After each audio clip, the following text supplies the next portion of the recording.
Increase our faith. Increase our faith. That is what the disciples are saying, are asking of Jesus. And so I want to put into context where and when this happens, because I think that'll help us understand why the disciples are asking for this. If you recall, we have been here Sunday after Sunday for at least 6 to 8 weeks. Throughout this time, Jesus has been teaching the disciples how it is that they are to be followers of Christ. And he's teaching this in the fields, he's taught this on the mount, he's been on this way to Jerusalem, he's been stopping along the way and teaching the disciples, the Sadducees, the Pharisees, the community at large, people who are gathering around him and want to know more about this Jesus and his way. And so after these many stories and these many parables, is it me or is it somebody else? I just want to make sure. I apologize. I just want to make sure because I know that the people on Zoom get like an even louder. Are we good? Well, we will bear with us, I should say. For those of you on Zoom, for those of you here, bear with us as we hear the scratch. Let's just see if we can ignore the scratch.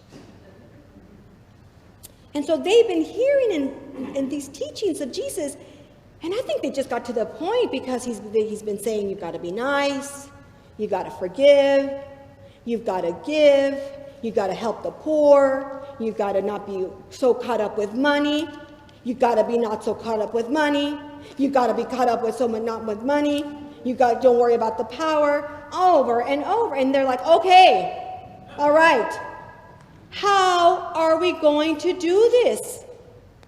This is too much. This is too hard.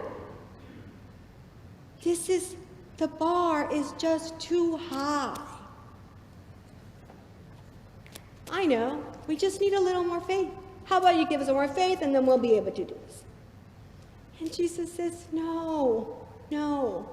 The size of a mustard seed. That's all you need. That's all you need. You've got this. Because you don't need more faith. What you need is to put it into action. If you act on your faith, you can do incredible things. Incredible things. So don't ask for more. Do. Live. Act in the faith. Act in the way. And things will be transformed. That is where we are at this point, where Jesus is just saying to them, don't ask for more. You've got enough. I trust that you have enough. And we have just about launched our campaign, our stewardship campaign. So I apologize. Well, not really. I don't really apologize. Just know, for those of you who we are stepping into this building maybe for your first or your second time, right? And you're like, oh, there she goes. I had to come to church only for them to be talking about money and asking for money. So this is not something that we talk about explicitly in this church, except during our stewardship campaign. Welcome all of you. You just landed on this day. But that we do implicitly and through our actions talk about stewardship because we think it's more about money. But so here we are today. We're launching our stewardship campaign. And I think it's really helpful that we're hearing this gospel about faith and about acting in our faith. Because what's happening throughout this time is Jesus is telling people, what I'm asking you to do is to trust in God. To remember once again that God has given you everything you need. And if you trust in that, you won't be so afraid. Because Jesus realizes that one of the biggest things that keeps us from living into our discipleship fully is fear. We're afraid of what if we actually listen to this Jesus? What if we actually do that? What will happen to us? What if I forgive, but I'm not forgiven back? What if I'm generous and I give of my extra and not put it away and build a big grain container and put more grain in there? And then when I need it, there won't be anybody who shares. What if I am out there helping the poor, and what if I'm out there standing for righteousness, and then people turn against me, and nobody will be there to defend me? And so fear keeps us from fully living into this discipleship, because we have to take a leap of faith, a leap of trust, really trusting and believing that the God who created us, the God that gives us everything, really will be there for us. And so what Jesus is saying, look, remember in the God that delivers on God's promises. God is faithful. God does keep his promise. God will be there for you as God is there for everybody. But it does require us to live that way, because it is when we hold things in, when we hold this grace as power that Jesus has given us through the Holy Spirit to act in this way, and we hold it in out of fear, then we don't let it build. We don't let it flow. We don't let it do the things that it's called to do, because we hold it in. And so Jesus reminds us, trust in that God that is faithful. And God is asking you to be faithful. God is asking you to trust and to open yourself up and let this grace go through. And in that, this world will be transformed. In that, the sick will be healed. The broken will be put back together. The hungry will be fed.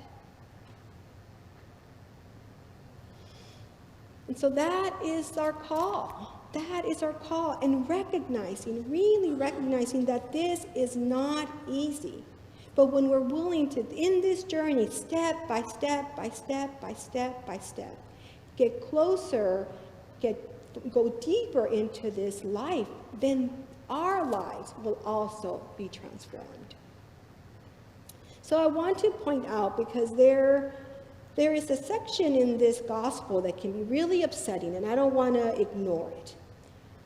There is a section where Jesus says, if you had slaves and they came in after their work, and you wouldn't tell them just to go ahead and sit down and you could feed them. You'd ask them to go and feed you too, and then you wouldn't say to them thank you, because that's just what they're supposed to do.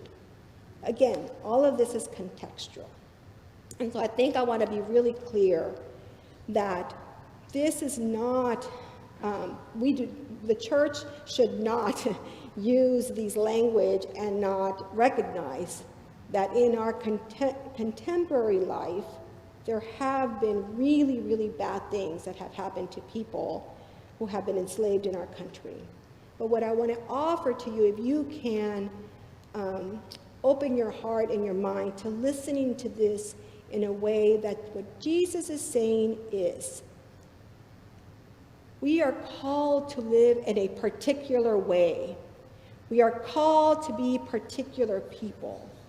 And when we do that, the gratitude, the thanks that we're going to receive is in our life. That it's not, we don't do this work, we don't live in a particular way because we're asking for particular accolades, for particular plaques, for particular recognition. That we are asked to live in this way because that is how we were made to be. To love one another, to serve one another, to be one body. And so in this time, people recognized that in this particular time, during Jesus' time, their work each plays a role. But I don't want to just ignore that language, because we have to come to grips in our own society that a lot of times our own fears kept people in bondage, our own fears kept people from thriving. And that's not what I want us to leave with. What I want us to leave with is that when we live into this faith, when we trust in God and we are open to God's grace and sharing of our abundance and our blessings, then we can transform this world. And so I want to ask you, some of you have gotten a letter, some of you will be getting a letter, to think about and pray and discern, how can I contribute to the work of St. John's so that St. John's can be able to continue doing the work that it's called to do? We all have different capacities. We all have different responsibilities in our families, but I'm asking you to think, how can I and what amount can I give back to the church for all of the blessings that I have?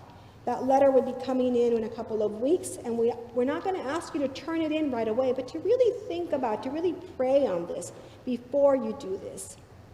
And so and I want to just say to you that the stewardship campaign and the work that we're doing today and the work that we do throughout the year is not just because we want to make sure that our budget gets met, or that we have particular, I'm not going to come here and say, if we don't make this much, the roof's going to fall down. That's not it.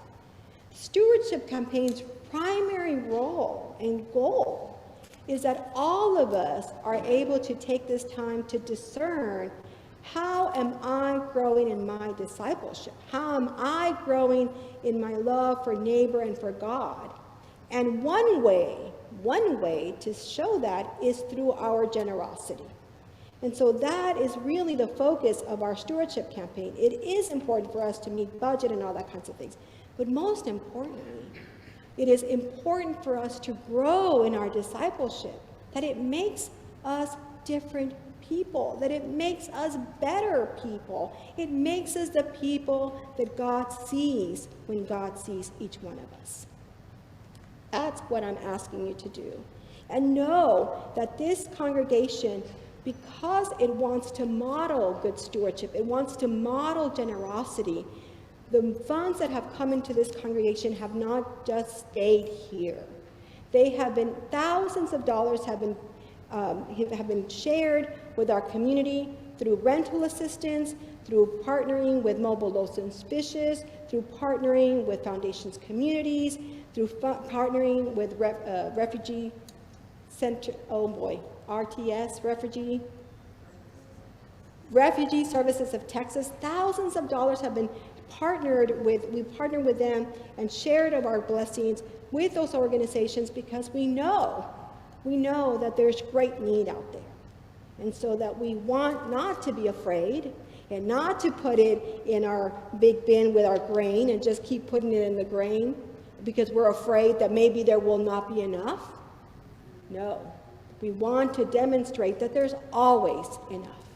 There's always enough. And so we trust in God to be there always for us.